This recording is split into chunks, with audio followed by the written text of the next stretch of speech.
And please allow me to give a brief discrimination about Mr. Nam Wong. He is a lecturer in TESOL Program Faculty of Education, Khon Kaen University, Thailand. He will bring to the topic challenge in teaching English in Thailand. Dr. Nam Wong is currently an assistant professor at Khon Kaen University, Thailand, and he graduated from Massey University, New Zealand. His works mainly cover the area of English education in Thai context and the challenge of teaching English as a foreign language. And then our second speaker is Mrs. Barira, Dr. Barira Nazir. She comes from University of Sargodha, Pakistan. And Dr. Barira Nazir has done her PhD in English literature from Massey University, New Zealand, and is currently working in University of Sargodha, Pakistan. She has taught English certifications courses briefly at Massey University, and has taught English to the new migrant in New Zealand. Okay, let's, without further ado, please welcome to our first speaker, Mr. Nam Wong. You have 30 minutes to present your topic, challenge in teaching English in Thailand. Please, Mr. Nam Wong. Okay, thank you very much. Thank you for you guys to join this symposium. Selamat pagi. Nama saya adalah Ong Art. Yes, Ong Art. And then saya dari Thailand. Senang bertemu denganmu. Hopefully I can pronounce this correctly. Yes, correct. Yes. Yes, today I'm going to share with you about the challenges of English teaching in Thailand. Yes, hopefully you can find my screen well here. Can you see my screen? Yes. Already. Yes, thank you very much. In here, Thailand, I'm from Khon Kaen. Actually, Khon Kaen here is in the northeastern of Thailand. Yes, so Khon Kaen University is one of the well-known university in this area and in Thailand as well. Yes, so let's get started. The outline of my talk is about importance of English in Thailand and Thai's English proficiency, education in Thailand, paradigm shift, and CEFR, like Common European, right? For reference for language and reference in English teaching in Thailand, and barriers or supportive factors for teaching in Thailand. Okay, let's start. The first thing, as we know, English is important in the globalization in Thailand as well. So we use English to communicate with other people. But in Thailand, the official language is Thai, only Thai. Yes. So English is considered a foreign language in Thailand. Ensure, as we know that we try to collaborate about ASEAN communities. So Ministry of Education emphasizes a lot about using English in daily life for trading, for business, or for education, and etc. That's why English is much more important in Thailand.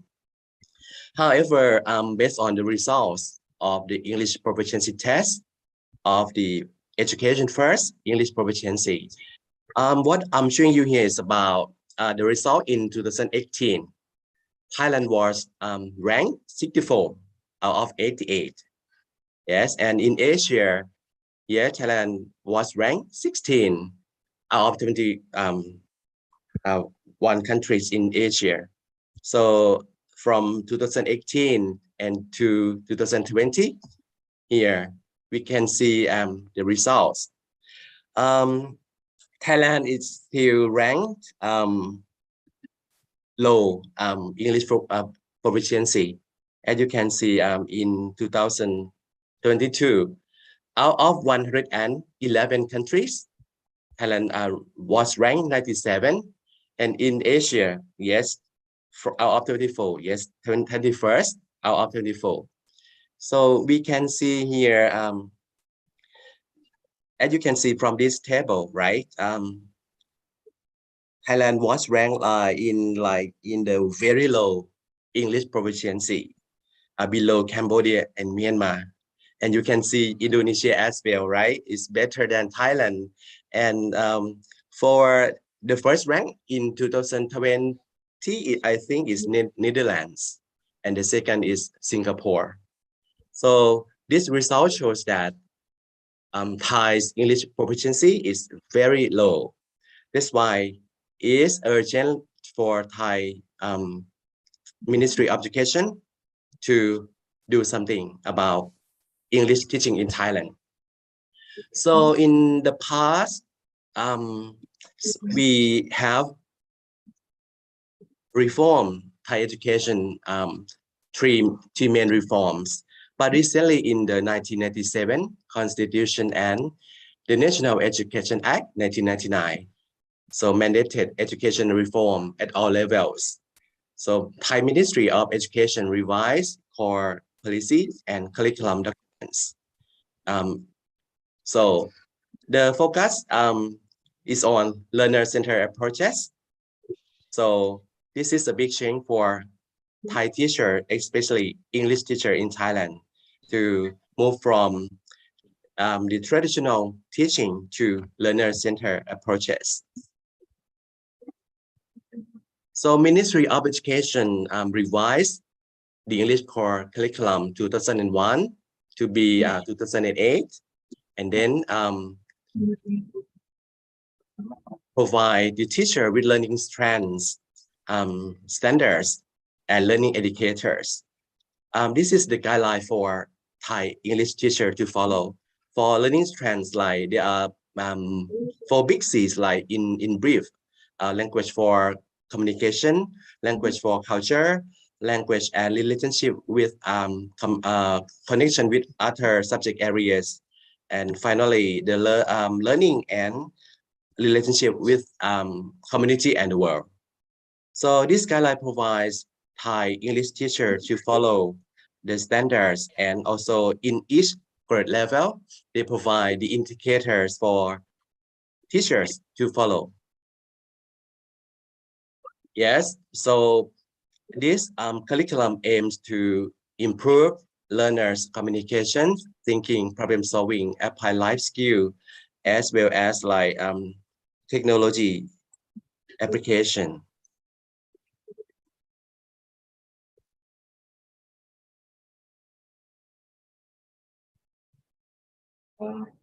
Yes, as I mentioned, English teacher use traditional teaching, that is teacher-centered approaches, and teacher-centered approaches focuses on behaviorism and academic content coverage, which is different from learner-centered approaches, which based on humanism. And in humanism, student involvement is very important. So the paradigm shift from teacher-centered to learner-centered is a big change for Thai English teacher. So let's check our understanding here as educators and teachers. So do we control the learning process? Do we decide on what to learn and how to learn? Do we impart knowledge to the students? Do we rely on textbook or use whole class teaching method? And we focus on memorization. If we say yes, that means we are still using like traditional teaching method, maybe for example, teacher center. So as you can see, this from the teacher. So from moving on these components to learner center, we need to focus much more on learners, right? As I mentioned here, memorization is lower order thinking. According to Bloom taxonomy, right, is in the foundation here from remember, understand, apply to create. So memorize is still very low order thinking. That in Thai classroom here, we can see that memorization, memorize, drill, repeat, and repeat.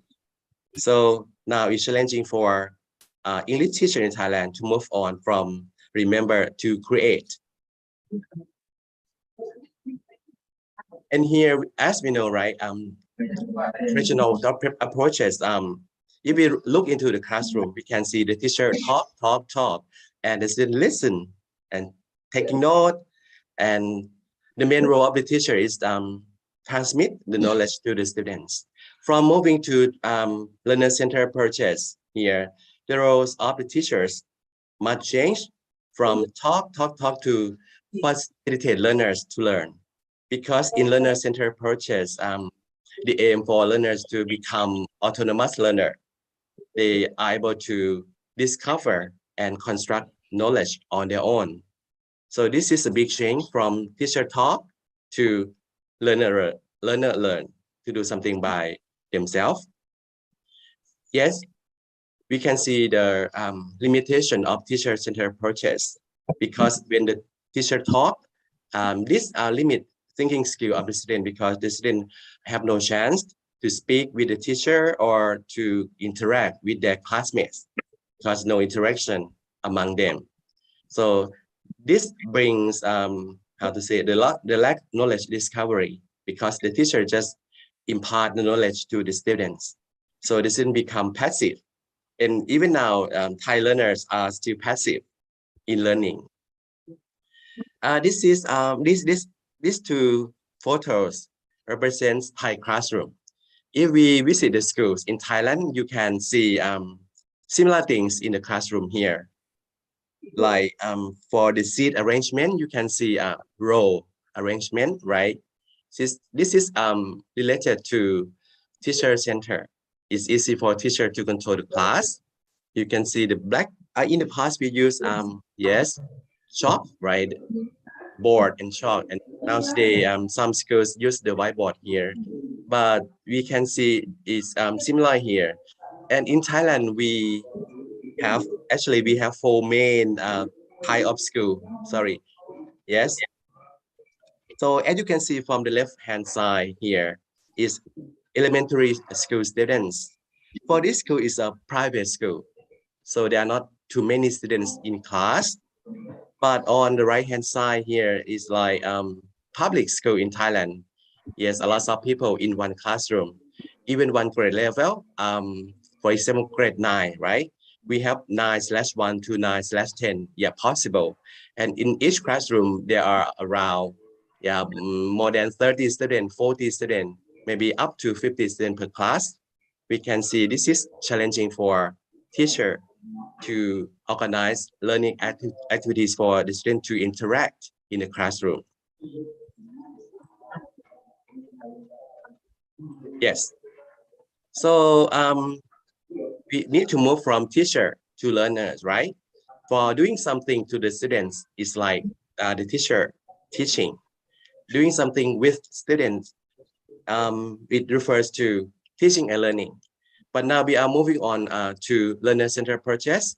So being with the students, the aim is to learning. So it's hard for a teacher, again, I need to emphasize about their role, because they are the one who impart knowledge to the students. So here, teacher role here, if you use PowerPoint presentation, right? Or use textbook, you guide the students, you demonstrate, you use exercises. Yes, here it tends to be like teacher center that we can see in Thai classroom as well.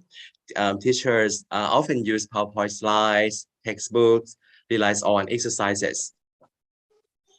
And if you use more discussions, role plays for the student to do, right? And using other activities and facilitate learners to learn. So yes, we tend to use learner-centered approaches to focus on learners learning. Yes, and these are some examples that English teacher can apply in the classroom for the student to be active in the classroom. So from teacher talk, see, teacher needs to change a lot to provide activities for students to learn, to be active, responsible, and construct the knowledge.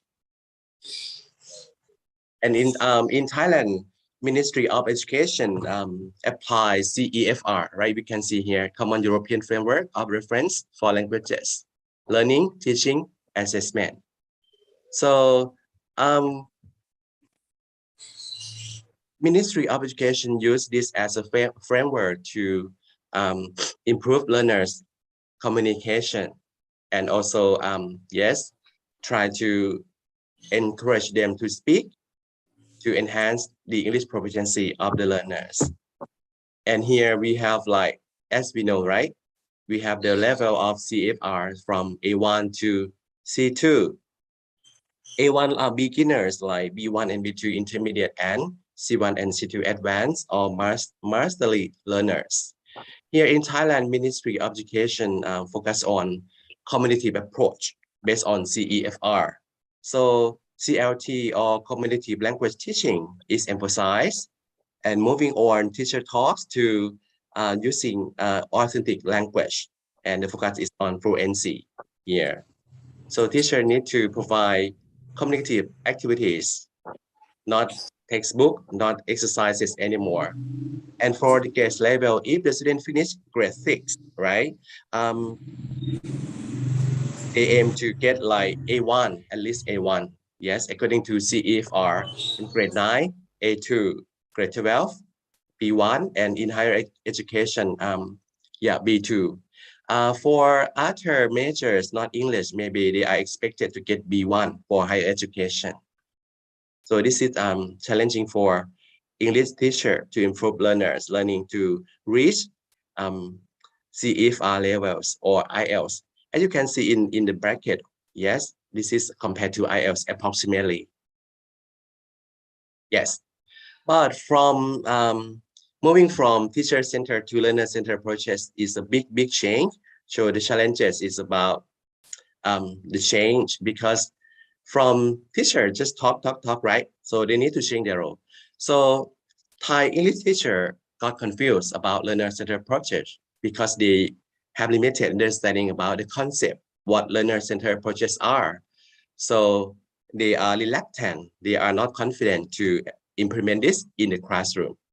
And you can see some example, teacher understood that they simply assign the student to study on their own because it's emphasized the student discover, right, construct knowledge by their own. This is a misconception of the English teacher about learner-centered approaches. And yes, this affect learners' learning and improvement a lot. And in the part of learners, they are not familiar with these types of teaching because they just sit and listen to teacher, right? But now they have to take the role to learn by themselves. So the students need to change their roles as well. And these are some problems or impediments of using learner center in Thai classroom as well, because in Thailand now, in each grade level of our schools, some schools have no English teacher. That's why we have poorly qualified teachers. So other majors teacher needs to teach English. For example, Thai major, they need to teach English as well. And sure, at the school, they have a lot of work, lots of things to do. And that's why they still use rote learning in the classroom. And in the characteristic of Thai people, they are still shy to speak because they pay high respect to the teacher. And sure, in Thailand, we can see that if the student misspell or mispronounce or say something wrong, their friends will laugh at them. So this make they shy to speak English. And some other problems here about tasks and resources. Yes, they are not enough. And as you can see from the photos, right? A number of the students per class, a lot of students per class, so it's hard to organize teaching and learning activities. And in Thailand, assessment system is still based on exam-based assessment, which is against the learner-centered approaches that focus more on like English for communication. And finally, the last one is about Thai cultural norms. I will present about Thai, some of Thai cultural norms. For example, before I talk about this one, Thai cultural norm, let me summarize this about applying learner-centered approaches in Thai classroom. Yes, as I mentioned, teacher don't understand, so they limited understanding of learner-centered approaches. So they still remain using traditional teaching method. So that's it, teacher-centered approaches, which Thai English teacher focus much more on reading and writing, and tests are often used to assess learners' learning. So the factors that could support this approach to be implemented in Thai classroom are adequate resources. Both small school and large school say the same thing about they don't have enough resources. Small school, they have a little budget to organize about resources. For large school, they have too many classes, too many students. So they have the same problem of resources to be used in the classroom. Ensure teachers' English proficiency are also needed. As I mentioned, not all schools in Thailand have English teacher. So this could help the teacher to use English in the classroom better if we have like a kind of training, to train the teacher to understand more about learner-centered approaches and enhance their English proficiency. And this table show about the types of school in Thailand. Actually, they have 4 main types here, from small school to extra large school. This is revised in 2021. In the past, for example, a small school will start from 1 to 500 students. That's it, small. Yeah, but now we can see like 1 to 119, yes, for small school. And extra large school around more than 1,500. But actually in Thai classroom, there are more than 30 students per class or up to 50 students. This is about the Thai cultural norms that may prevent teacher or learners to use learner-centered approaches. For the first one, power distance. Distance is about the hierarchical structure of the people in the society. For example, ministry officer and teacher at school. So minister, have the higher position from the teacher. So this affect deployment of the teacher, because in Thai society we pay high respect to the higher position people, and also we pay high respect to the senior people as well. So at school, young learner or young teacher will pay high respect to maybe the senior teacher. So they need to follow or comply with the seniors' opinions. And in Thailand, collectivism, it refers about group. So in Thailand, we have high collectivism. We work in group. Yeah, even in family, we have a very big family. We have grandparents, parents, grandson. Yes, a big family. That's why collectivism can make change in the society as well. If that school or if that community agree to apply learner-centered approaches in Thailand, so they can do. But if the senior people, the higher position, disagree to do that, the young ones cannot do much about learner-centered approaches because they need to follow the senior or the higher ranking in the society. Yes, related to the last one, for example, Greng Chai is Thai word. In English, it may refer to difference or considerations of other people. So Thai people Greng Chai, for example, they Greng Chai the senior teacher, they Greng Chai Ministry of Education staff. So even though they don't understand or they disagree, they need to comply with the senior teacher to do things at school. This limit the implementation of learner-centered approaches in Thai classroom as well. Yes, and yes. So sorry for my talk. It's like I have limited time, so I speak maybe I jump to one topic to the topic. So Yeah, I think I think it bring me to the end of my part. Yeah, terima kasih banyak. ขอบคุณครับ Oke, terima kasih banyak Mr. Namwong. Thank you very much. I just want to say that your presentation is very interesting. I think looks familiar, yeah, looks very familiar because I think Indonesia is not much different with Thailand. We still have in some places, yeah, they are still using this kind of traditional approach, I think. Hello. We Hello. have Yes, them in common. Hello, Yes, Professor. Gunung Can you Aini. hear? Okay, finally. I have to use my two gadgets. I'm sorry. I'm sorry. I just Okay, want to. I okay. don't want to interrupt anything. I just want to say hi to Tony and Pereira. Thank you so much for your presentation and for your willingness to participate in our program. This is the last of the series.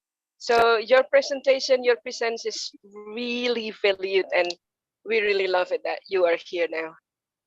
Yeah, Thank thank you, you so Gunung. much. Thank you, Shetty. thank you so Yeah, much for supporting me. Yes. it's And okay. It's you that supports our program. We really like it that you're willing to your agreement to participate in our program. It's like the completion of all the series. Yeah, all the completion that all the series that we have done since last year. So it's really nice that you're here, Tony. Okay, yeah, Yeah. thank you, Okay. Gunung Yeah, I Aini. will talk more later. Thank you. Thank you, Professor. Okay, thank thank you, you. Gunung Aini. Thank you, Mr. Namong. Okay, excellent presentation, yeah, Mr. Namong. And so I can conclude that if the traditional approach to educate is still used, maybe it can influence, yeah.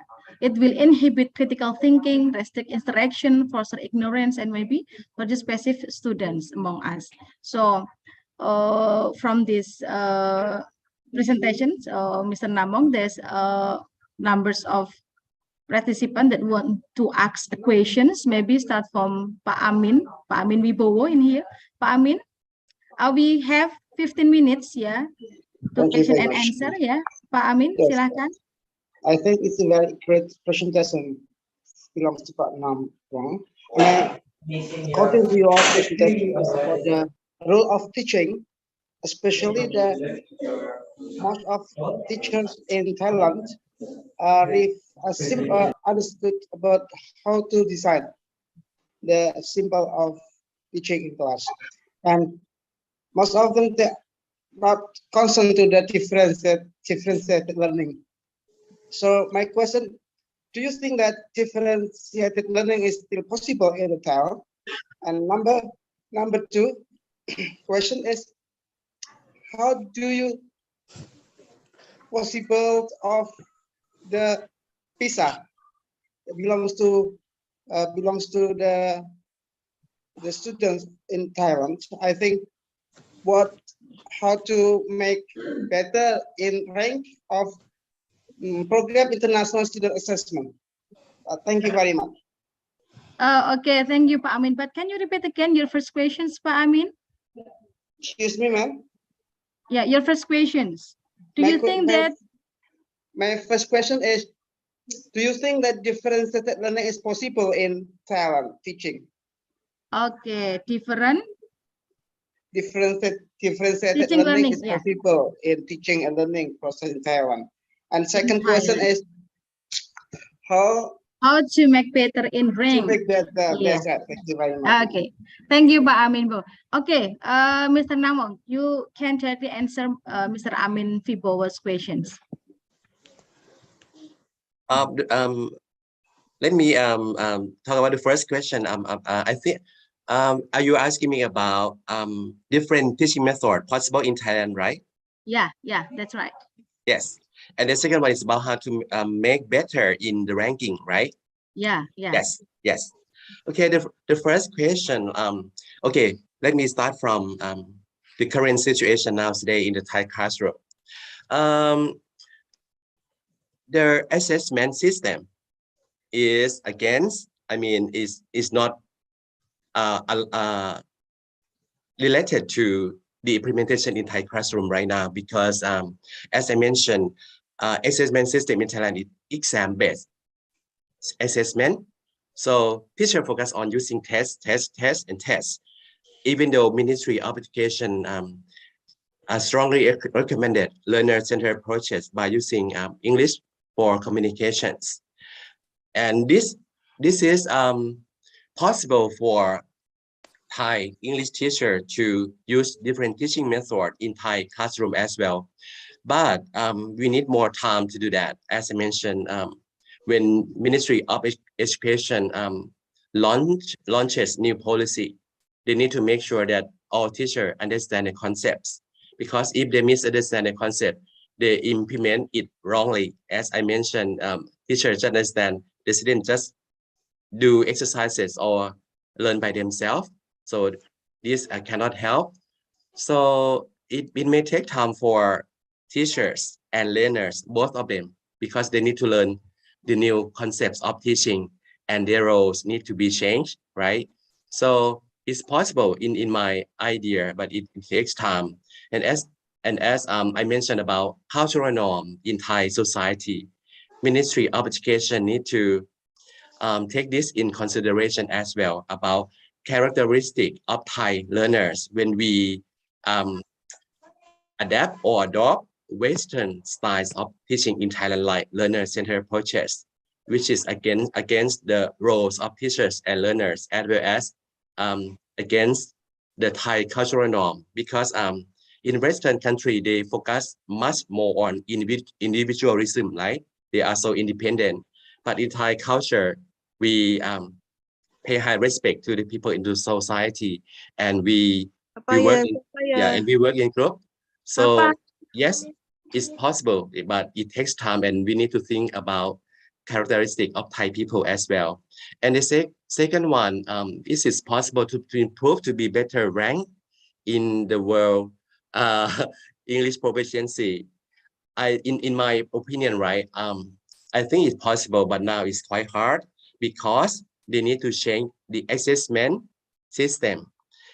Because when they still use the test for the student to finish their high schools, or when they further their study at university, in the past we call entrance exam, but now today we call admission exam. The test still focus on grammar, reading, and for conversation is still in, right? The student have no chance to speak and access their speaking. So this still rely on like reading and writing as well. Even the test mentioned about conversation, the student need to read and answer, choose the best answer. How are you? I'm good, thank you, for example. So this against the implementation. Ministry focus on communications, but the system still access or evaluate about their grammar or their reading. So they are not aligned to one another. So this is a big problem in Thailand now. Yes, I'm not sure that I answer your questions or not. Yes, thank you very much. I think I do agree with you. To make the differences learning in our students, we have to give them the case and case exercise that they can find innovative. Thank you very much, Sir Namong. Great presentation. Thank you. Okay, thank you, Pak Amin Wibowo. Okay, is there any other questions maybe? Hello? Okay, if there's no, I have lots of questions actually, Mr. Namo. Can I give you questions? Yes, please. Okay, I was wondering, how can the government ensure that all aspects of the educations are successful in their programs, Mr. Namwong, in your country? Yeah, as we know, the policy often change. Yes, all the time. This is a very big problem in Thailand. I think in some areas of Asia as well, and have read some journals or research of Indonesian journals as well. I think we have similar problems about implementing the new policies as well, and in English classroom, maybe we are similar. We have the same problem. Yes, as I mentioned, the Ministry of Education need to involve from the classroom, like from teacher in the classroom to voice out what they need, what's happening in the classroom right now. They try to involve teachers, but just some groups of teachers. That's why some group of teachers is like representatives for each regions. So it's not enough because yes, we need to go to inside the classroom, and teachers always ask when we have a chance to voice out what we need or what does they need. So this still need to be improved in Thai education. Yes, listen more. Okay. Yes. Another question, maybe one Yes, more. thanks. So, what kind of facilities are provided by the government to all the elements of educations to support their programs? Maybe they only push them to do the programs, or maybe is there any certain facilities that provided by government? Yeah, the first thing they have how to say the guideline for teacher to follow, but this is in text, right? No face-to-face communication, and even they ask representative from school to join the meeting, and ask that and ask the representative to go back at school and to tell more about what are learner-centered approaches. But what is missing here is about when teachers go back to school, they did nothing. They did nothing. They just maybe put documents there and no communications at all. And the government provides the workshop and seminar, but not all students join. Yeah, just a representative. And the big problem is about when they have the documents, when they provide the workshop, seminar, or English program for Thai English teacher to train via the computer or via the applications. The big problem is about follow up. They don't follow up. Yes, after the teacher train, after the teacher receive the documents, they need someone to go at school continually to coach, to monitor teachers learning, to be there to help, not to evaluate. This is missing in Thai system. We have training, but follow up the training, not much, very few. Yeah, so this is a problem.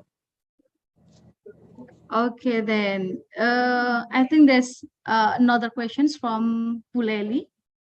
Puleli. Thế con nào từ smart tốt? Puleli. Con chào. Hello. Yeah. Error ta con mà Okay, ta. yeah, thank you for the given time. I'm wondering about the teachers' qualification, as if like in Indonesia we have teachers' qualification for fresh graduate for fresh graduate and for teachers who have been teaching for a few years. So how do I mean? Is there any like a social professional association, or like how does the government measure the qualified teachers? Thank you. So how to improve teachers, right? Teachers teaching and to be qualified teachers, right? Yes, like they have like a official certification, and like it says that they are eligible to teach. Yes. Yeah, right.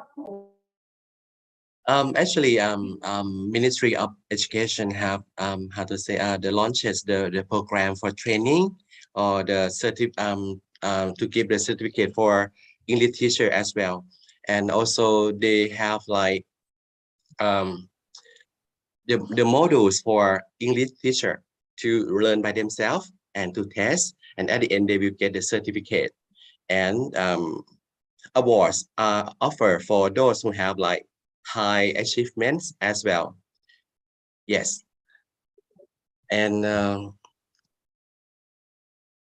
but yeah, like I mentioned, after they do this, no follow-up at all. So maybe yes, that's why many papers, many certifications, but it's not effective to improve, to make people to make English teacher qualify.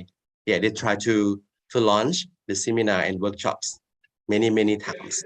but no people visit school and how to say follow up these activities.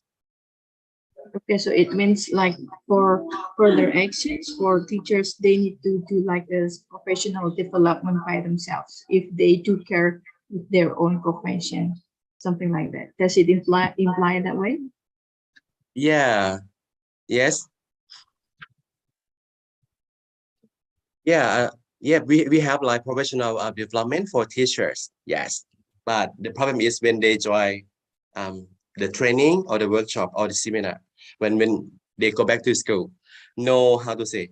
In the past, we have like educational supervisors to visit school to follow up, what they receive from the seminar and how they implement in the classroom. But this is missing in Thai education, yes. So we need to follow up after training how they implement in the classroom. Thank you. Yes. Thank you very much. Thank you. Thank you, Buleli. So is there any other questions again, everyone? Excuse me, Miss. Okay, please. Okay. Excuse me, sir. My name is Yeftat. I want to ask some questions. It's related to English education program that we can teach in Thailand. Is there any motivation or strategies that we can also apply it in Indonesia for teaching English in In Thailand? Thailand. Okay. Thank you. Thank you, Mbak Yefta. So do you how to say, would you like to teach in Thailand, right? Yes, yes. Mbak Yeah, Yefta? yes, Yeah. yes, sir. Yes. In Thailand they have like actually if you finish in education, right? And in Thailand most of foreign teachers we found are from the Philippines, so they apply to be English teachers here. So if you would like to apply for being English teacher in Thailand, yes, you can look for the applications or the vacant position there. In the part of Ministry of Education, they also have like the program for training foreigners to be English teacher as well. Yes, maybe a short training course, maybe about certificate or maybe about culture, short training course as well. Yes. Okay, Mbak Okay. Yefta. Good luck, ya, Thank Mbak you, sir. Yefta.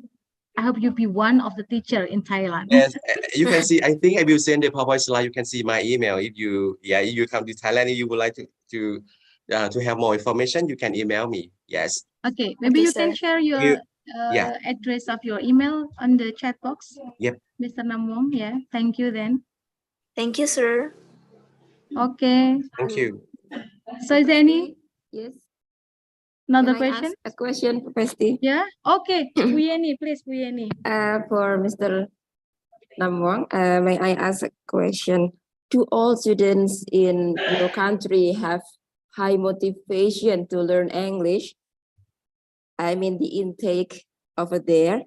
And is there any certain measurement for their English proficiency, like national examination for them? Thank you. Okay, I beg your pardon. Do all the students in your country have good motivation in learning English?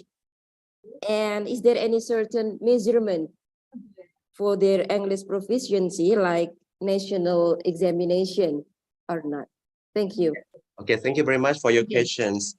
When we talk to the student, what do you think about English, right? When they usually say, oh, it's so hard, it's so difficult.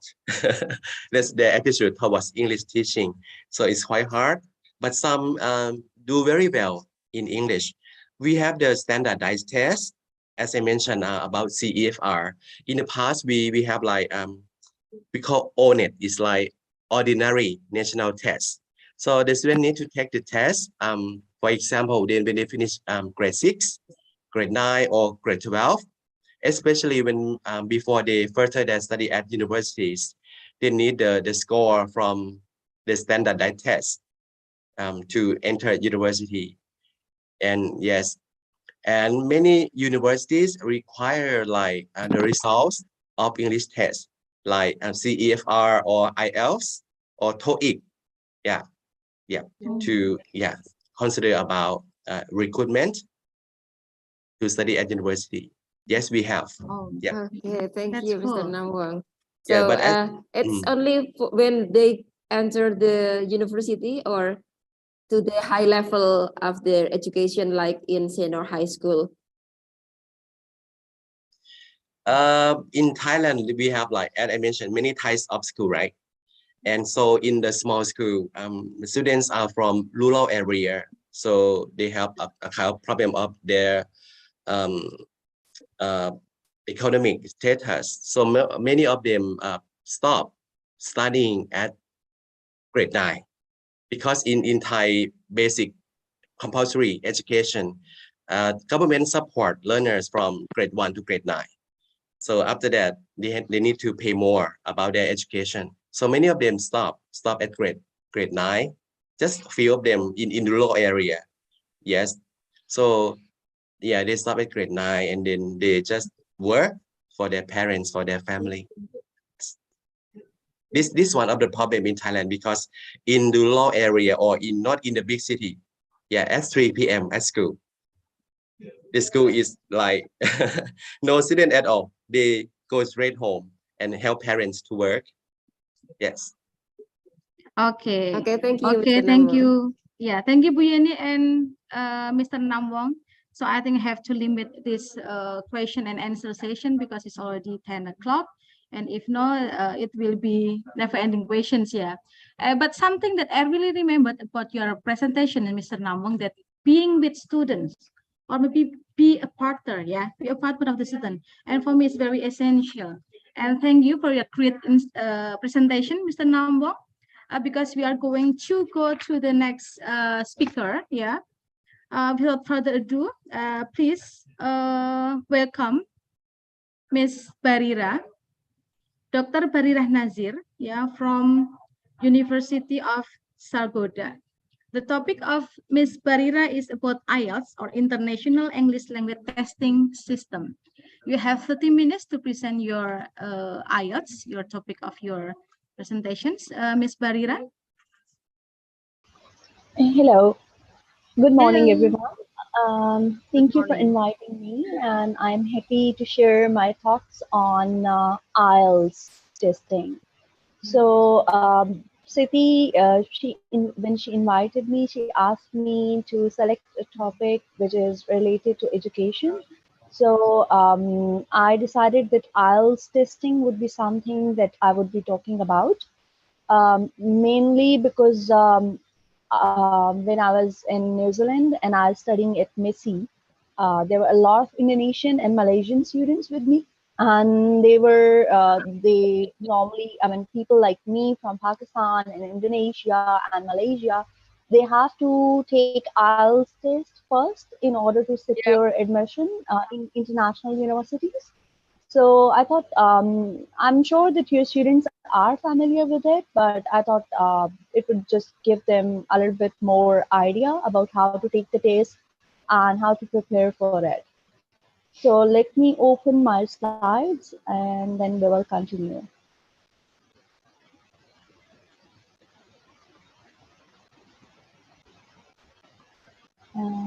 Just give me a moment.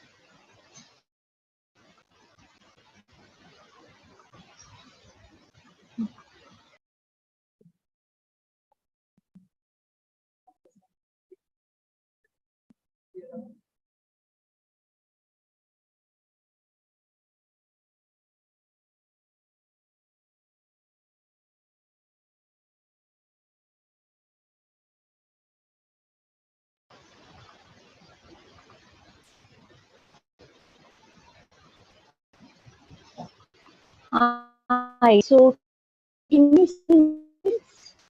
Hello, is the screen visible? Yeah, visible already. Yeah, clearly. All right. Visible. Okay, perfect. Hi. As you can see, we are talking about International English Language Testing System. And so why IELTS is necessary? It is significant because it is designed to assess the language ability of people especially of the people who want to work or study in a country where English is the language of communication. So it's not the only type of test available. It's not the only testing measure or requirement. People can go for PTE, Pearson testing examination, or they can go for TOEFL, or they can go for Duolingo test, or they can go for other local ones. I'm sure that some international universities also allow a language certificate from Indonesia as well. That will say that the students have been taught in English. So that's also a measure, but IELTS is more standard. So it's something which is acceptable in a lot of countries. And if you look at the second point, it says that IELTS came into existence in 1980. So it's quite old. However, with the passage of time, it has become a more standard test, and a lot of people take this test in order to go to the countries as Australia, New Zealand, United Kingdom, Canada, US, and several other Commonwealth countries. So these countries specifically, they accept IELTS. So if we look at the screen here, it says that IELTS, it mainly is organized by two organizations. There's British Council and there is IDP. Generally, people think that IDP test is quite easier, but it's not really right, because examiners are same in both one, in British Council as well and IDP as well. So, however, IDP is more Australian, more international, more Australian, and the British Council one is more UK based. So the types of IELTS. So if you have to go for some kind of general training or generally for immigration purpose, for example, your partner got a visa in UK or in Australia, and you want to accompany them. So the type of IELTS you will be taking will be general training one. You do not really need academic one for that. So general training one is comparatively easier. And then there is academic one, which you need to have, which you need to take in order to secure admission. If you want to do, for example, if you have done your BS and you want to do your PhD in New Zealand, academic IELTS would be the one that you would want to take.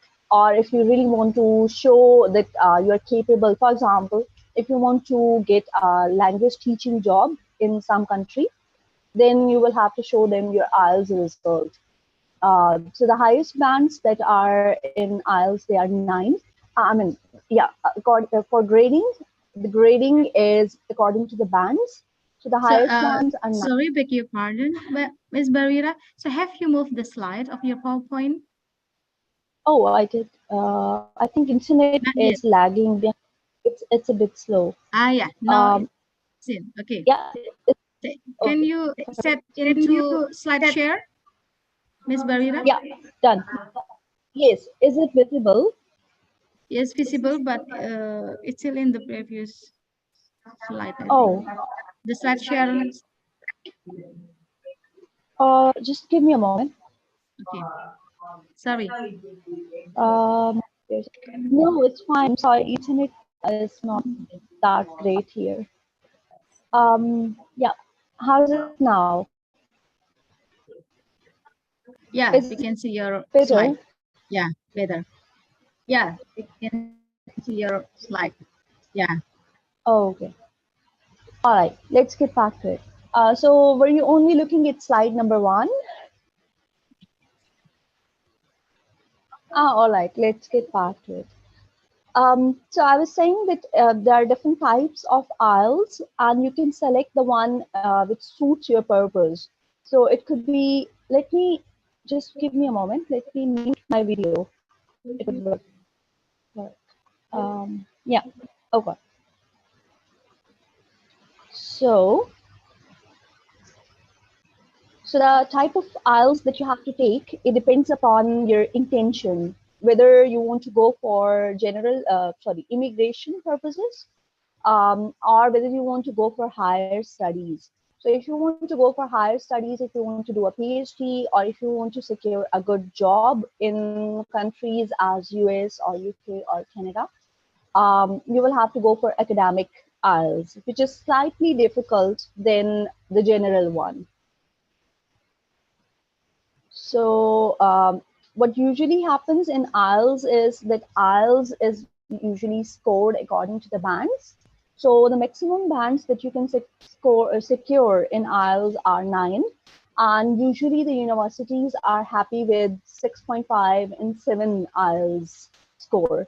So in Indonesia, typically the average score, I was checking the stats online, and the typical IELTS score in Indonesia is 6.2, which is, I think, far lower than what is required. So if you are able to secure like 7 bands in each component, which each component means listening, reading, writing, and speaking, then the universities will be happy to give you admission. And securing admission is the main thing, I guess. And then if you have greater IELTS score, you can generally apply for scholarships as well. They do understand that English is not our first language, and therefore they kind of relax us. But still, IELTS is more standard, and you need to show that you are able to understand, you are able to read, you are able to write, and you are able to speak and communicate with the native speakers. This is something on which you are tested on. So there should be listening, there is listening, there's reading, there's writing, and there is speaking. All right. So what happens in listening test? Usually in the previous time, IELTS used to be paper-based only, which meant that you were given sheets of paper, you were played cassettes, and then you were supposed to note down your answers on the sheet. But now it's also another option that is available as computer-based testing. So you can either opt for computer-based or you can opt for paper-based. I have taken both, and I do not think there is any difference. But if you're more on traditional side, you should opt for paper-based. And if you really don't mind using technology, then go for the computer one. So in a typical listening test, what happens is you are given 40 minutes. In the first 30 minutes, the different recordings are played, and you are provided headphones. You are supposed to check them. They make sure that your headphones are working. It's not the case that your headphones won't be working and you won't be able to take the test properly, so on and so forth. Now, they ensure that your headphones are in right order. You can listen to the voice, and you're able to listen clearly as well, right?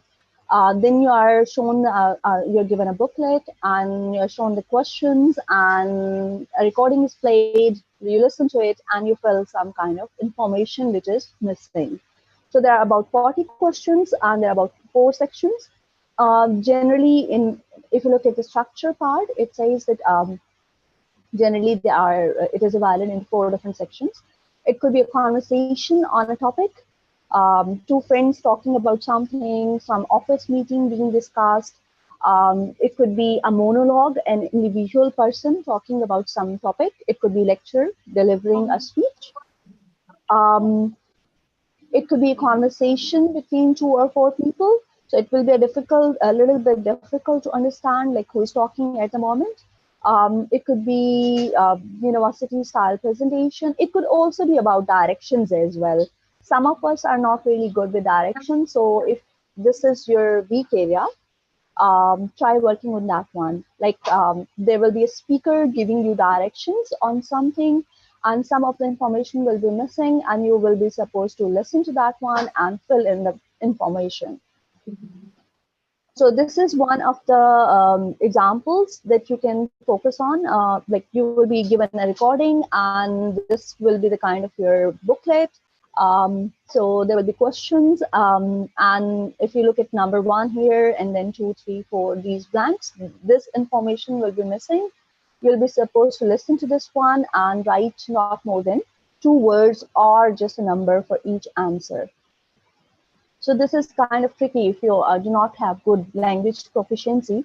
then it will be difficult for you to summarize it into words. Sometimes, like, you do not listen properly, and especially listening people, students from my country, from Pakistan, they struggle a lot with listening because it's something, although we do it we generally have lectures and students listen to the teachers, but the problem that exists is they're not really good at listening to conversations of people.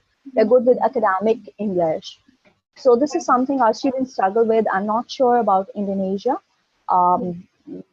If this is something that you think you're not strong at, then you should do some practice test before appearing for IELTS. This is a sample answer sheet. So once you're done, you will be asked to write down your answers on the sheet. And usually if you're using sheet, then you will be asked to use a pencil, a lead pencil for that. Okay, coming over to reading module. So you get 60 minutes for this one. And this is what usually happens is speaking is done on day 1 or either at the end of all the tests. Reading, listening, and writing, they're done on the same day. So it gets a little bit tiring as well. This is how it works in Pakistan. Not sure how it works in Indonesia, but I think it's pretty standard. So they will be using, I'm sure they'll be using the same pattern. All right. So what happens in reading is that after you are done with listening, they ask you to go for reading. And again, a booklet is given. The passages that you receive are unseen. You're not usually familiar with them. But if you've practiced enough, you will be familiar with vocabulary. And after you are done reading those passages, those 3 sections, those 40 questions, then you'll be given time to transfer your answers. So what kind of questions exist? So there are headings which you have to find out, the MCQs of which the answers you have to find from paragraphs. There's sentence completion, and there is matching. So something which we have been doing all our life. So it's not something difficult, but again, depends upon your strength. So this is one instance, one example of reading test from IELTS, only one part of it. So this paragraph would, this passage would have 6 paragraphs, and each paragraph would be numbered according to the alphabetical letters. And then you will be given some kind of headings, and you'll be asked to match those headings with the paragraph. So it will totally depend upon your reading speed as well and your reading comprehension. These both things matter. What happens in reading test is generally that people cannot really maintain the pace. They sometimes spend too much time. They sometimes get too tired, and then they make mistakes. So because you have to secure good grades, you have to secure good bands. So it's essential that you learn how to manage time in reading test. That's what matters the most. And of course, reading comprehension. And the more vocabulary you improve, the better it will be. All right. Is everyone here? Because I'm focusing on slides, so I have no idea. I'll just go in. The slide does not move. All right. Let's go to next one. Or maybe you can share with us after your presentations, Ms. Barira. Yeah. Are the slides moving now? Are you able to see my slides? Okay. Yeah. All right. So this is what I have been talking earlier. That generally IELTS is of 2 kinds: academic and training, general training one, right?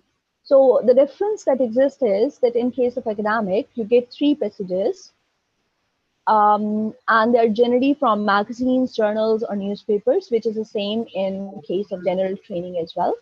But the difference that exists is general training passages are easier, and academic ones are comparatively difficult. I'm sure all of us can understand why, because if you're going for academic testing, it requires that you have more skills than the general training one. And general training, I repeat, That is for like if you are going to get some low paid jobs, some casual jobs, some odd jobs, or if you're just accompanying your partner, if you're just going for a visit, this is something which you need. Right, moving on to the next one. Writing. So this is considered to be the most difficult task. I'm not sure how would you find it, but generally people lose their marks in writing. This is the third module of the test, and writing involves two tasks. They give you word limit. They ask you you can use either pen, pencil, or you can use a computer. So if you look at this one, this slide here, please let me know if it is visible. Can you see my slide?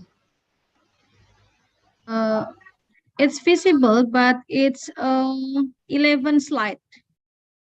Slide number 11. Can you see a graph? Oh, slide number 14. I can see the graph, yeah, but okay, now it's 14. Your slide, okay, yes. Perfect. All right. So if you see this one, this is one example of writing task one, writing task, right? So IELTS writing task, it is divided into two types. One is task one, the other is task two. In the writing task one, usually you are given some kind of graph, you are given some kind of chart, you are given some kind of table, and you are asked to understand that graph, and you are asked to report that information. So if you look at this one here, the graph gives us some information about US government spending on research between 1980 and 2008. So there are some variables here: health, space, energy, general science, so on and so forth. And then you're asked to look at it and you're asked to understand it and provide your understanding in 150 words. So I'm opening the other slide. Let me know if it is visible. Can you see this one? Other slide. Yes. Yeah, okay. So this is some explanation of task one. This is how you are supposed to write, right? So you will be given a graph, you will be given a bar chart, you will be given a table, and you will be asked to write 150 words on it. So if you're good at understanding graphs, if you're good at understanding stats, you will be happy to do it. It will be easy for you. So if you look here, it says the line graph illustrates. So you just need to use the keywords. What is the graph saying? How you can precisely and concisely explain the information. Generally, IELTS task 1 has less weightage than IELTS task 2. So even though there are two tasks, but IELTS task 2 matters the most. So this is a difference between academic writing and general writing. That is, like in academic, you will be asked to describe a graph. You will be asked to give an opinion. In general writing, you will be asked to write a letter or just give some opinion about a problem. Again, this is comparatively easier. In academic, word limit is same for both, time limit is same for both. Only format is a bit different. So in case of academic writing task 1, you will be asked to write 150 words, and for task 2, you will be asked to write 250 words for the essay.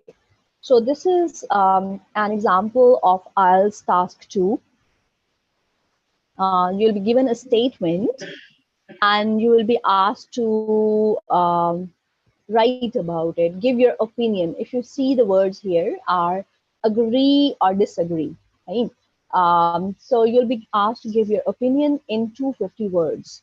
So your task will be to, of course, to divide your answer in proper paragraphs, to use the right vocabulary, to use the right expression, not to be too informal, and to present your point of view, right? So if the statement goes, some believe technology has made our lives too complex and the solution is to lead a simpler life without technology. To what extent do you agree or disagree? So of course, people would be, if you're familiar with technology, you would know that what it entails, what it means, and you will have to find out your point of view. If you are happy with saying that yes, technology has messed up our lives, it has made it complicated, then you will go for that one. And if you think that if it is no, it's not really right, then you will talk about it. But just make sure that you will be covering both positives and the negatives. Here is another example of IELTS task 2. So another statement, if you look at the statement, it also asks for presenting both pros and cons of the same point of view. That is, if gas and oil's demand is increasing, and finding new sources is necessary, then whether this is a good thing or this is a bad thing. So should we go for it? Should we not go for it? So the task is like you will have to spend limited time on it, and it's not, I mean, there's not much opportunity to check your vocabulary online. So you just need to practice and practice a lot in order to secure good bands in IELTS, especially when it is so costly. I mean, it costs around 50,000 rupees in Pakistan. Not sure how much it costs in Indonesia, but it's very expensive. So if you are paying a lot of money on one test whose validity is for 2 years, then you better prepare for it. You better study it. Okay, so the last component for IELTS is speaking. What generally happens in IELTS speaking is that you are given about 10 to 15 minutes, that's the max. And it's like an interview. It's like you're talking to someone. So the entire conversation, whether you are appearing in person or whether you are going for a video call, in both cases, it is recorded because it's a subjective portion. So the examiners, they record it, and your tests are evaluated, your score is evaluated later. So what generally happens is that you are asked to give an introduction. You are given a topic card. A topic card means that your topic will be mentioned in that one, and then examiner will be asking questions based on it.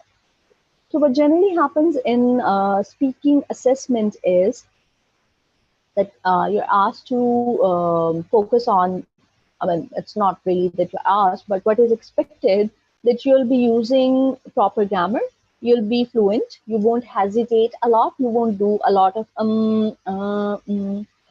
there's nothing wrong with it, but if it hampers your fluency, if it stops making you fluent, then that's the problem.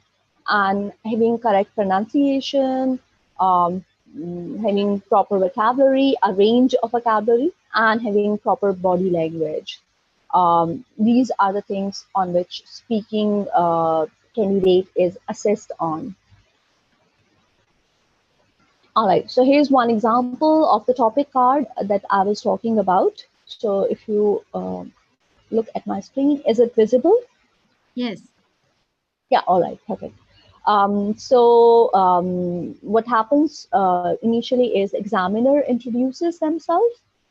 They ask for your verification, they ask for your identification, and then the interview starts. So for instance, they ask you to talk about your hometown or village, and then it will be followed with further questions as what kind of place is it, what's the most interesting part in your town, what kind of jobs people do. Then they would move on to, let's say, a more specific topic as accommodation, where do you live in, how long have you been living there, what's the thing that you like about being living there, and if possible, what kind of accommodation you would go for.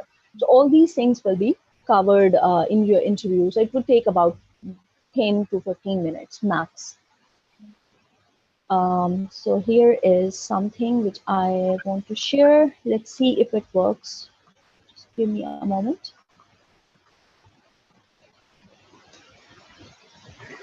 Now, in Just give me a moment.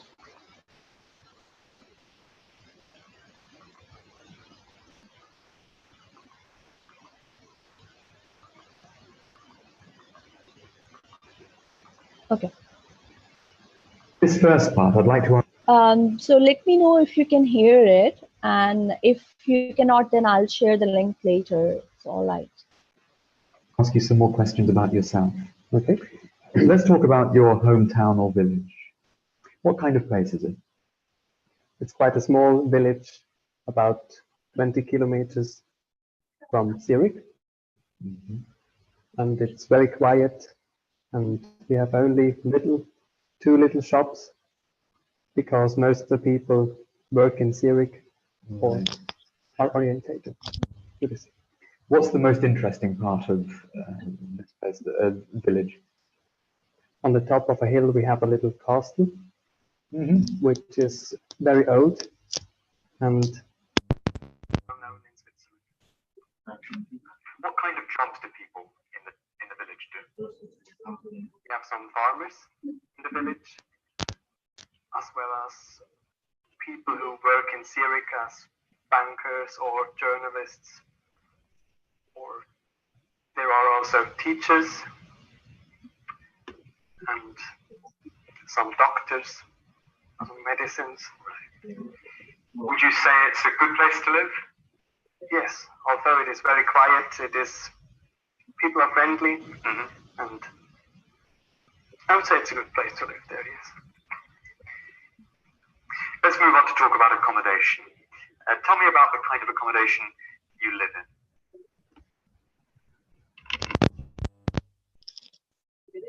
All right. So,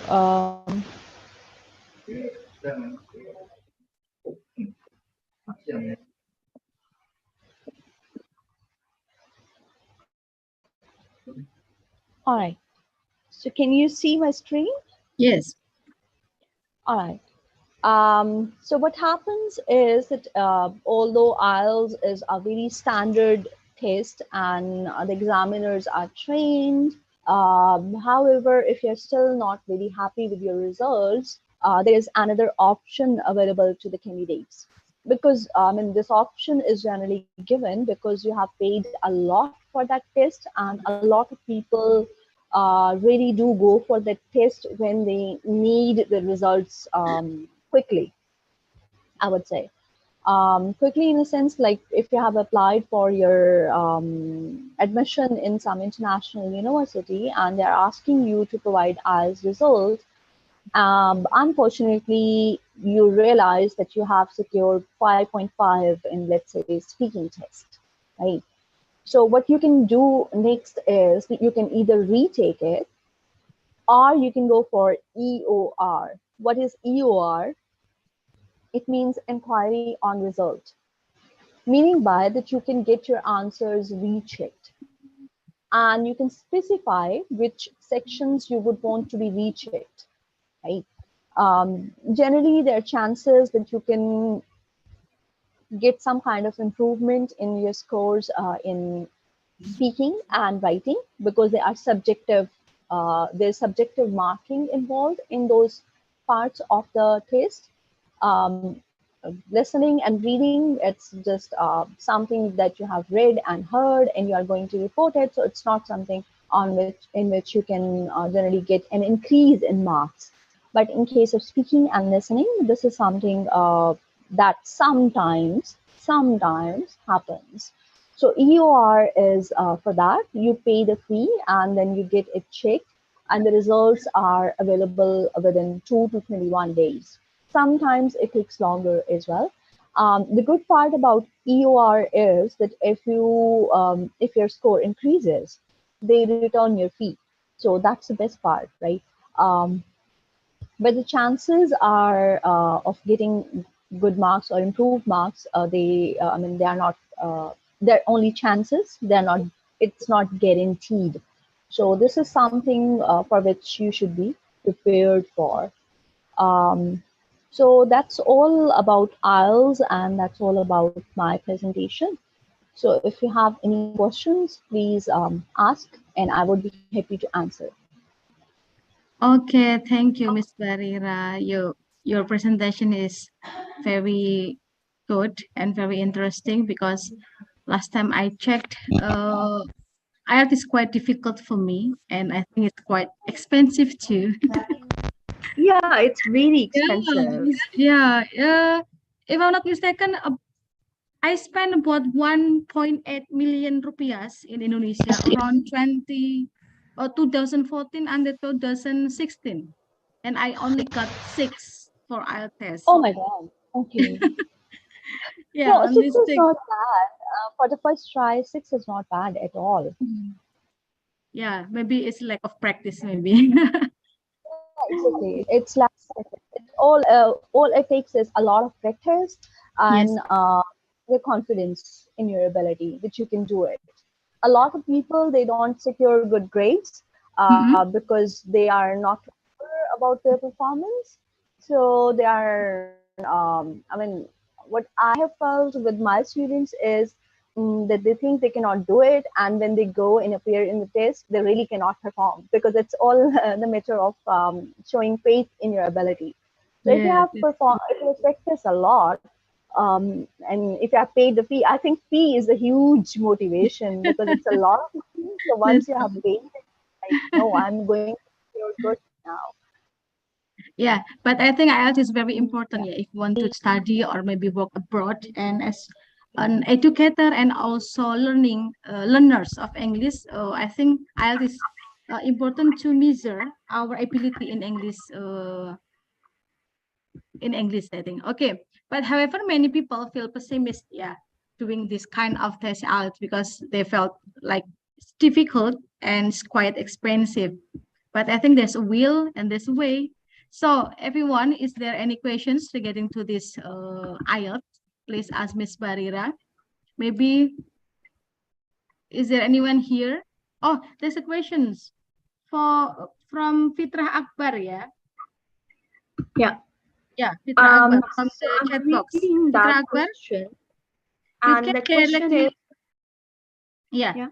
so, Please, what are the let things me, I have to prepare before may taking I the ask test? questions? So for novice test taker, what are the things I have to prepare before taking the test? Thank you. You have to know the format. You should get yourself familiar with that one, of course, and just get hold of the books of the previous tests which British Council publishes. So once a test is conducted, they collect all those tests and they add it in a book, and the books are generally available in the market. So if you're someone who would want to study it online, then there are a lot of sites. Then there are a lot of even I think British Council has an app for it as well. So you can download it and you can start practicing. The other way of doing it, which I preferred, was to get hold of those books and practice those tests, which the previous students had taken. So it was very easy for me to practice that way because you get hold of those tapes and you get hold of other people's writing examples. So you can have a look at it, like you can see if this person secured 9 bands in this writing sample, then I'm going to follow his or her path. I'm going to use the similar way of writing sentences and the vocabulary, because for graph it is kind of I mean, you can easily memorize certain key vocabulary items which you can use in order to describe the graph, and then I think you can ace it. It doesn't matter much. For listening, you need to have like your ears trained for the voices, for different accents. What you can do is probably listen to like news of other countries, or Netflix is a good option, or like going for radio. Radio is an old medium, I know. Not many people listen to it, but like if you could focus on something which is only voice, not the video. Because what we tend to do is we try to understand the meaning through video. We read the subtitles. So this is a good reading practice, but it's not really a good listening practice. So make sure that if you are doing listening practice, then you are listening to the voice only. You're not listening, you're not focusing on watching things. So this will be very helpful. And for reading, a lot of practice, of course. Reading is something which you will find, which everyone will find easier. Why so? Because this is something which we have been using in our schools, in our colleges, in our universities. So personally, I don't think reading would be difficult for anyone. And if you're not shy, you would also find speaking easy, because it's just something which is that you have to talk only. If you have good vocabulary and if you're not shy, if you've practiced with your friends, then it's going to be all right. Okay, practice, yeah. Fitrah, yeah. Okay, then, is there any other questions, everyone? So, has anyone ever taken an IELTS test before? Except me, of course. We only got sick. I'm sure Siti. Yeah, Mbak Siti, Bu Siti Nuraini. What is your score, Mbak Siti? 7? Yeah, I got before I went to New Zealand, I had to take IELTS, and it's for applied linguistic. We had to get 7 minimum with no bar less than 6.5 for writing. So I got 7 at that time. And then when I finished, I took another test, and hopefully it increased to 8.5 after I finished my study. So yeah, it was not bad. Okay. Can I add some more? Yeah, sure. please, Mr. Namo, please. Yeah, in my part is not that easy. It's very hard for me as well. As Siti mentioned, studying PhD, right? It is require at least 7, maybe 7 overall. Yep. 7, Yep. yeah. 7 with no pen less than 6.5. Yes, it's very hard because in each level we have like listening, speaking, reading, and writing. So we have to reach, they are required. So for me, it's very hard. So I took IELTS many times. That means I spend a lot of money. Oh my God. I got a scholarship from the government, and I had to join a training for, actually it was for 6 months, but I finished in 3 months. And then I just did 1 test and I got 7. So it was like a good luck for me. And with the preparation for 3-month preparation, and I had to go to a different province. It was a difficult and different kind of test that I have than what I have done before, but I passed it, and that was the key to my scholarship and everything, my study journey and everything else. Yeah, actually, me and Mbak Siti in the same talent scouting at that time, yeah, the Siti, yeah. Oh, were we? But, yeah, but she's luckier than me. Yeah, okay then. Is there any questions again, everyone? If no, I have questions actually for Ms. Barira. In Pakistan context, which of the 4 skills, which are the 4 skills are the most challenging for the IELTS test takers? It varies, but I think writing is considered to be the most difficult one. People struggle a lot. I've joined certain scholarship groups, and even my students, when they have graduated and they're applying at different other universities, they ask us to help them in writing preparation. Even though this is something that they have been doing all their life, but explaining graph, this is something which we do not do in literature degrees.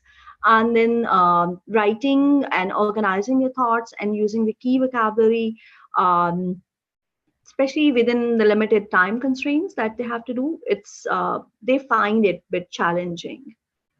Okay, then how to practically teach the students to have better scores on writing tests, Ms. Barira?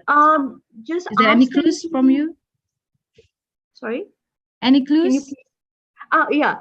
All right. Yes, sure. What we generally do is we teach them how to do paragraph writing, because paragraph, if you are able to manage 1 paragraph, then you can expand, then you will be able to expand your thoughts and continue on for like 250 words. So what we teach them is that each paragraph comprises of a topic sentence. So you first of all need to have a topic sentence, the key idea that you are going to present in that paragraph. Then you are going to write at least 2 or 3 supporting statements. And then after those supporting statements, you can add one example. And the last line could be conclusion of it. So if you organize your paragraph in this way, then when you will move on to paragraph number 2, and you organize it likewise, then it would show a kind of symmetry. Like, first of all, think about the topic that is given to you and prepare an outline. Think of that outline in your mind, what you are going to say.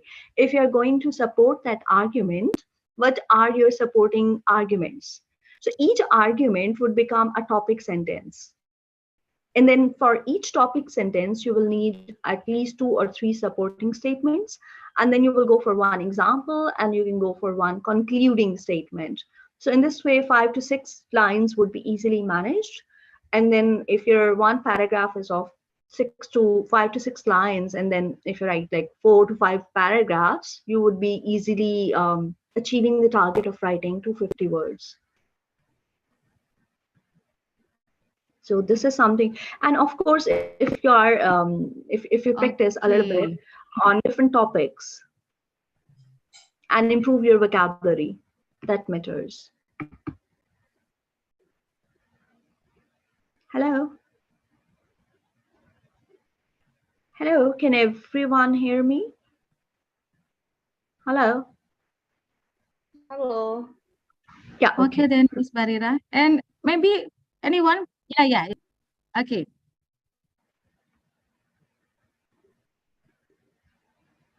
Okay, anyone? You want to ask questions?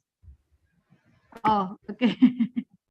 Okay, then maybe the next question is for me again. So, Ms. Barira, what kind of techniques you would teach your students taking IELTS tests? Sorry, I couldn't get it. Can you please say again? Okay. Sorry. Wait. Your what voice kind is of breaking. techniques? Yes. Yeah. What kind of techniques you would teach your students taking IELTS tests? The kind of techniques I would teach to my students for IELTS kind of techniques, yes, to teach IELTS tests. Okay. Yeah. The techniques I would teach them is that they need to download, first of all, a vocabulary app. When I was teaching in Missy, and we had students from China, we had students from Saudi Arabia, and we had students from Japan and Korea. All of them, they had a portal, of course, but they were also given access to one app, vocabulary app. So it was called, I think, AWL Builder, if I'm not wrong. So what you can do is you can download that one in your phone, and you can start learning words per day. So once you have learned a word, your next task, it should be to utilize those words in your speaking and in your writing, using the same word in different context. So if you are able to transfer that word and into a different context, if you are able to, in a proper context rather, like if you are able to talk to your friend using that word, or if you're able to write that one in some paragraph that you're writing, then that means you have mastered that word. So utilizing and learning new vocabulary, that would be the first. Second, not to be shy and find a speaking partner. It could be a friend who is in your university. It could be anyone from your professional setting. It could be someone that you can find online in any IELTS preparatory groups.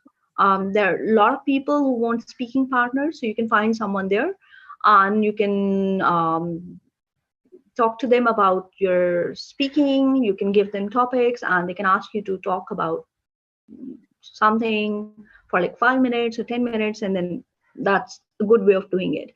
And I think if you are practicing speaking, because speaking and listening are interconnected, and writing and reading are interconnected. So if you are practicing speaking, you are definitely practicing listening as well. So that would be it.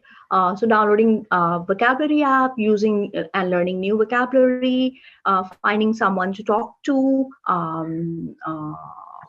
listening patiently, of course, and doing a lot of reading practice by reading a lot of material, different kind of material, and quickly finding answers from that, from quickly finding information from that one.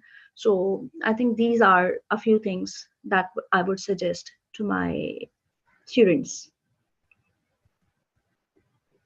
Okay, Ms. Barira. So everyone, is there any other questions, please? Buleli, any questions, Buleli?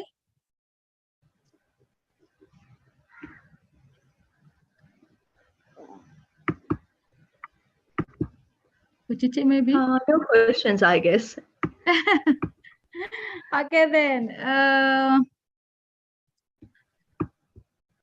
You have to know that experience is the best lesson. Yeah. So I think you have to save up, yeah, your money and take the IELTS test for your best experience. Yeah. Okay, then everyone, I think we have gone through all of our symposium activities. Yeah, this has become the last installment, the 8th installment of our symposium, and here with us, Miss Siti Nuraini, as the head of Magister Pendidikan Bahasa Inggris. So I think Ms. Nuraini will deliver her speech to close this symposium and become our last symposium of this year. Okay, Mbak Bu Siti Nuraini, please. Okay. Thank you, Professor, for the opportunity.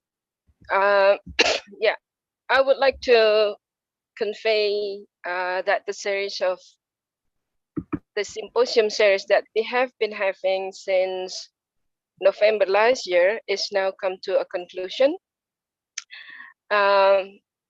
This is like a program that my department, like I had the department Master of English Education, and we planned this program since late 2021, and we have this symposium every 2 months. We have the first one we had was in November 2021, and then the next one was in December. But then we thought that it would be too frequent if we have it every month, so we make it bi-monthly. Hang on, I'm preparing a slide right here.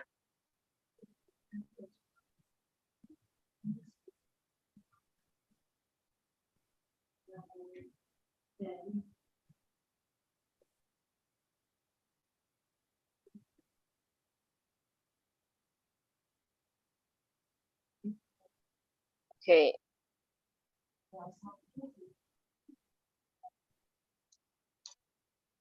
Okay, so I'm going to share a little bit of my slides. So we covered various topics for the symposium, from linguistics, and then we also covered about teachers' identity.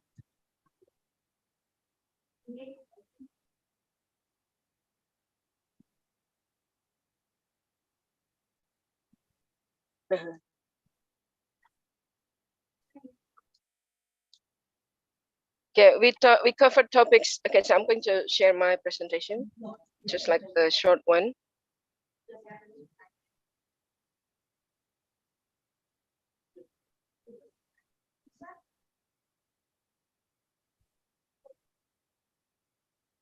Okay, so the topic that we covered so far is about linguistic, and then teacher's identity, discourse, Andrea Cookie. This one is about the adult education, and then we also talk about ESP and practices.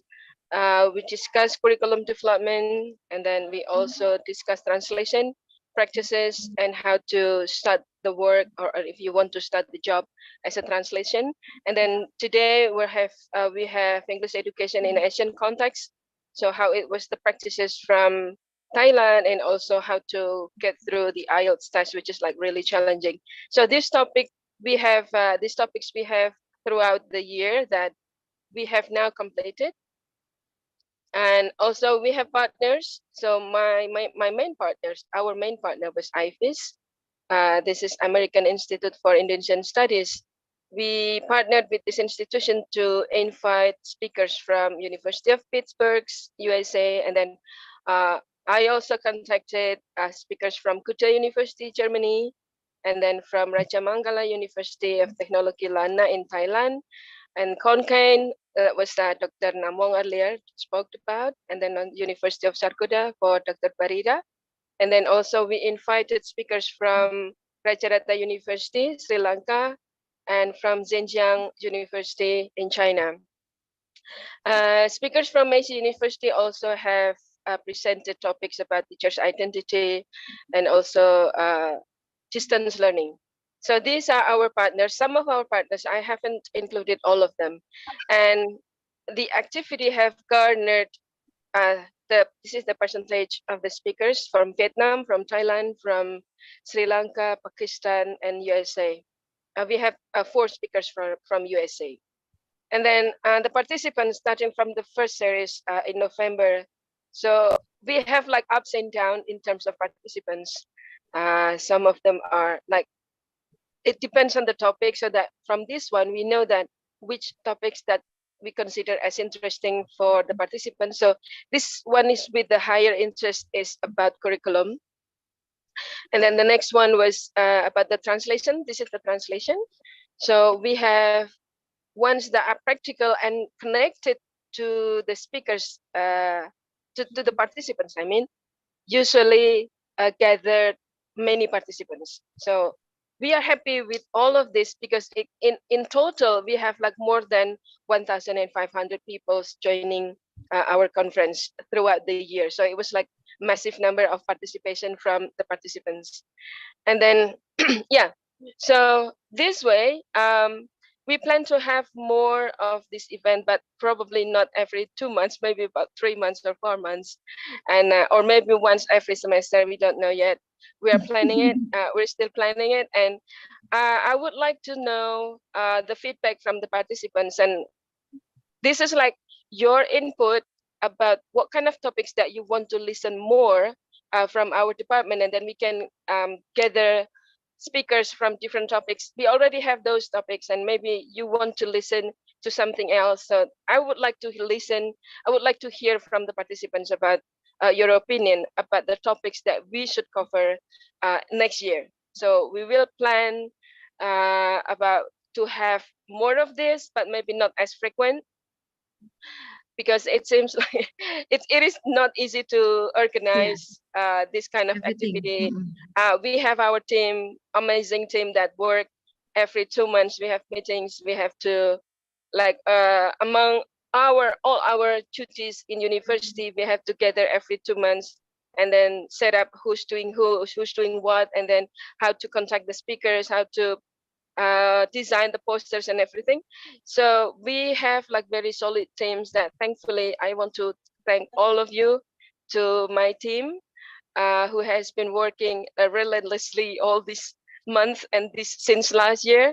Without you, I cannot be doing this. So I want to thank I want to thank all the members of my team and also all the speakers who have contributed greatly. Your insights from different countries is really contributive to the development of our department, and also for the participants, for the teachers, and also for the students. It is really valuable that you share your opinion and experiences in this forum. Yeah. So that was all from me. Thank you very much to all the participants and all the speakers, and also all the committee who have been working so hard to make this come true. I will see you again next year, hopefully. Thank you so much. That's all from me. Thank you. Thank you, Bu Nur Aini, Bu Siti Nur Aini. And with the end of Bu Siti Nur Aini's speech is a report, we will end the symposium of this day. And thank you for the amazing speakers, Ms. Barira and also Mr. Namwong, and very enthusiastic participant. Thank you for all your presence, and see you and stay healthy, everyone. Bye-bye. Thank you. Thank you, Pak Krishna. Bye-bye, Dr. Barira. Thank you, Tony. Thank you so much, Thank Dr. you. Barira, and also Sampai Dr. jumpa. Namwong.